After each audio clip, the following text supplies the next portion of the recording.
Salmo 41. Oración pidiendo restauración. Oremos. Bendito Dios, Padre, te alabo, te glorifico, mi Señor, porque solamente usted permite que esta grabación se dé. Permita que estas palabras que tú has inspirado al rey David pueda llegar también a nuestra vida, a nuestros corazones, y que pueda también restaurar nuestra vida. Que usted pueda perdonar nuestros pecados, que usted pueda limpiarnos de toda nuestra maldad y que podamos ser limpios delante de ti. Señor, ruego por favor que tú cada día nos hables y tú cada día nos afirmes en tu palabra, porque en el nombre de tu Hijo Yeshua, el Mesías, te lo pido. Amén, Señor. Amén. Muy bien. Salmo 41. Oración pidiendo salud. Dice al músico principal, Salmo de David. Ok, ya entendimos entonces lo que es al músico principal. Sabemos que es al principal del templo. Recuerden que estos son cánticos que el rey David escribió para que cuando se construyera el templo, cuando su hijo Salomón construyera el templo, pues se entonaran estos cánticos. Y este canto es al músico principal. También la palabra principal tiene que ver con la palabra al que venciere. ¿Okay? Salmo de David. Y comienza entonces el versículo 1 diciendo: bienaventurado el que piensa en el pobre. Y comienza este Salmo 41 hablándonos de bienaventurado, dichoso, feliz, contento. ¿Quién? Aquella persona que piensa en el pobre. Y es interesante porque este es el último capítulo del primer libro. Recuerden que el libro de los Salmos está dividido en 5 libros. Desde el capítulo 1 al capítulo 41 pues termina el primer libro. Y algo muy interesante, y es que así como la Torá está compuesta por 5 libros. El libro de los Salmos también está compuesto por 5 libros. Está dividido por 5 libros. Recuerden que la Torá son instrucciones que Dios nos da a nosotros. Y el libro de los Salmos pues son las respuestas que nosotros le damos a Dios. Son inspiraciones que vienen del Señor que nosotros deberíamos darle hacia Él. Así que y lo interesante es que así como comenzó el libro de los Salmos en el capítulo 1, versículo 1 diciendo: bienaventurado el varón que no anduvo en consejo de malos, ni estuvo en camino de pecadores, ni en silla de escarnecedores se ha sentado. Así entonces el capítulo 41 diciendo: bienaventurados el que piensa en el pobre. Dichoso, feliz el que piensa en el pobre. En el día malo lo librará el Señor. Ahora, esta palabra pensar aquí, el que piensa en el pobre, no es el simple hecho de que yo me quede pensando en el pobre. Ay, mira el pobre, y pienso en el pobre, pero y más nada. ¿No? Esta palabra también tiene que ver con actuar. Esta palabra tiene que ver con ayudar. Esta palabra también tiene que ver con enseñar al pobre, ¿verdad? Hacer, bueno, aquí de hecho dice hacer, darle entendimiento, ¿no? Entender. Bienaventurado el que le da a entender al pobre. Pero esta palabra pobre también tiene que ver con una persona enferma. Ahora, ¿qué quiero decir aquí? Bienaventurado el que piensa en el pobre, o sea, bienaventurado el que ayuda al pobre. Pero no es solamente darles una moneda y ya. No es solamente darle un alimento, un desayuno ya. Por ahí dice un dicho: darle un pescado a alguien y saciará su hambre. Enséñale a pescar y ya no pasará hambre. O sea, ayuda tiene que ver con, enséñale a trabajar, enséñale a cómo dejar de ser pobre, enséñale un oficio, aunque sea, ¿me entienden? O sea, esto tiene que ver con eso. Bienaventurado el que piensa en el pobre. O sea, ¿qué puedes hacer tú para que esta persona ya no esté en pobreza? ¿Qué puedes hacer tú para que esta persona salga de esa condición de largo tiempo? ¿Okay? Entonces, si tú ayudas a esta persona pobre, pues bienaventurado serás. ¿Okay? Porque dice que en el día malo lo librará el Señor. Ahora, también nos viene diciendo en el versículo 2, el Señor los guardará, le dará vida. ¿A quién? A esta persona que piensa en el pobre. El Señor lo guardará y le dará vida. Será bienaventurado en la tierra y no le entregarás a la voluntad de sus enemigos. O sea, el Señor te guardará, el Señor te dará vida, y no solamente vida en este mundo, sino vida eterna, ¿ok? Y serás bienaventurado en la tierra, serás dichoso, y no lo entregarás a la voluntad de sus enemigos. El Señor lo sustentará sobre el lecho del dolor, mullirás toda su cama en su enfermedad. Okay. Esta palabra aquí, este versículo quiere decir que cuando estés en el lecho del dolor, cuando estés en enfermedad, el Señor te va a proteger, el Señor te va a cuidar, el Señor te va a sustentar. Okay. Esto es lo que quiere decir, mullirás toda su cama en su enfermedad. O sea, serás protegido.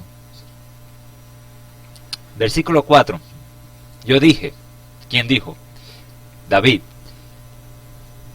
Señor, ten misericordia de mí, sana mi alma, porque contra ti he pecado.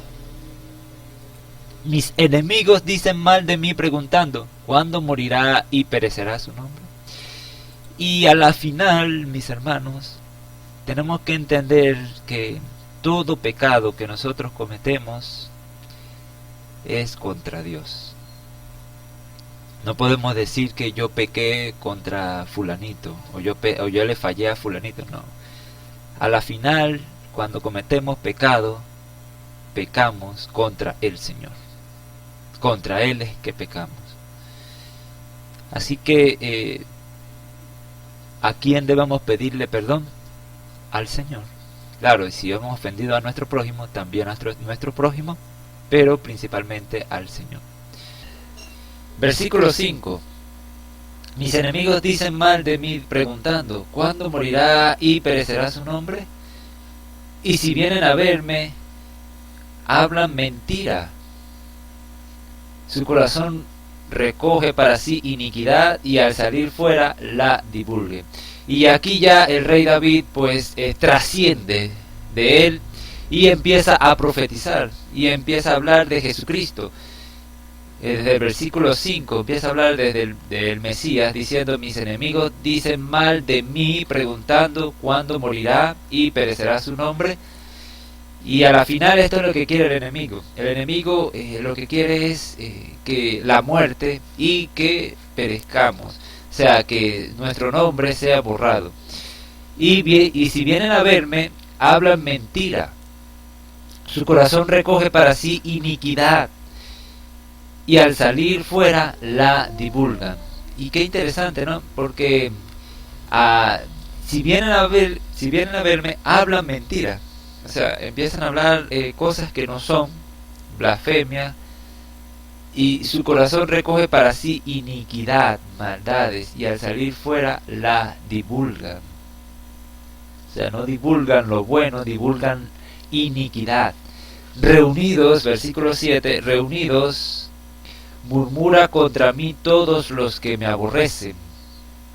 Contra mí piensan mal, diciendo de mí, cosa pestilencia, o cosa pestilencial se ha apoderado de él. Y y el que cayó en cama no volverá a levantarse. Aún el hombre de mi paz, en quien yo confiaba, el que de mi pan comía, alzó contra mí el calcañar.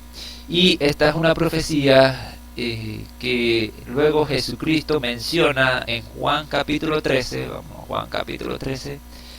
Juan capítulo 13. Juan 13, 18. Vamos a leer desde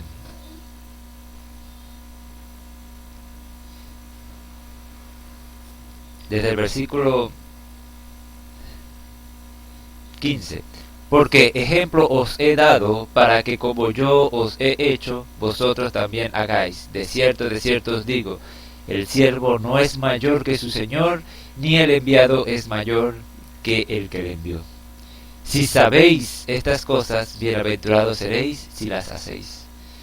No hablo de todos vosotros, yo sé a quienes he elegido, mas para que se cumpla la escritura, el que come pan conmigo levantó contra mí su calcañar.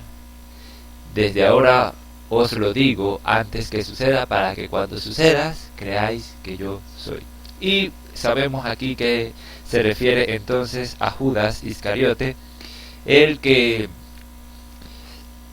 estaba con ellos. Y lo interesante aquí es que el Señor no desechó a Judas desde el principio, sino que más bien le dio su confianza, le dio la tesorería a Judas, y no lo desechó, sino que fue al final que él mismo pues se rebeló contra el Señor.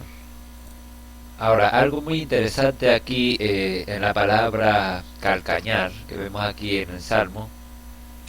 Esta misma palabra es la que vemos en la profecía de Génesis 3.15, y esto es algo que quiero que presten mucha atención. Génesis 3.15 nos viene diciendo la profecía, dice: pondré enemistad entre ti y la mujer, hablando de la serpiente, entre ti y la mujer, y entre tu simiente y la simiente suya. Esta te herirá en la cabeza y tú le herirás en el calcañar. O sea, la simiente de la mujer va a herir a la simiente de la serpiente en la cabeza, pero la simiente de la serpiente va a herir en el calcañar. Ahora, esta palabra calcañar, si recordamos, vamos aquí el Strong. Esta palabra calcañar que vemos aquí, vamos a usar aquí el Strong, vamos a sacarlo aquí.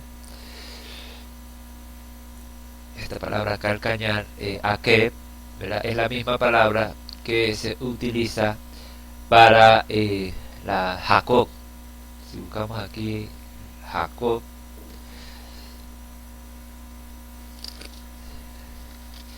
¿y por qué Jacob se le dio a este nombre?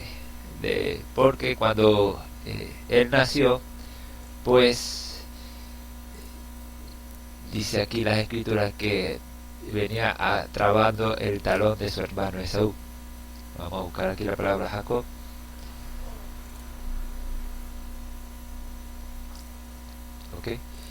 Versículo 27, 26. Después salió su hermano trabada su mano al calcañar de Esaú.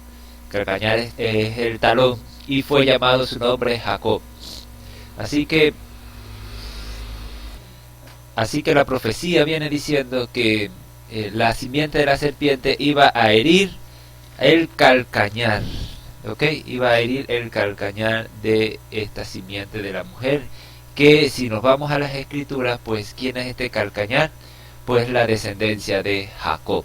Recuerde que calcañar tiene que ver con Jacob, que es la misma palabra de Jacob, por eso se le llamó Jacob, pero a la final se le cambió el nombre por Israel. Así que según la profecía, entonces la simiente de la serpiente iba a herir, iba a perseguir a la simiente de Jacob, a Jacob, al pueblo de Israel. Volviendo al Salmo 41, nos dice el versículo 9: aún el hombre de mi paz, en quien yo confiaba, el que de mi pan comía, alzó contra mí el calcañal, su talón. Mas tú, Señor, ten misericordia de mí y hazme levantar y les daré el pago.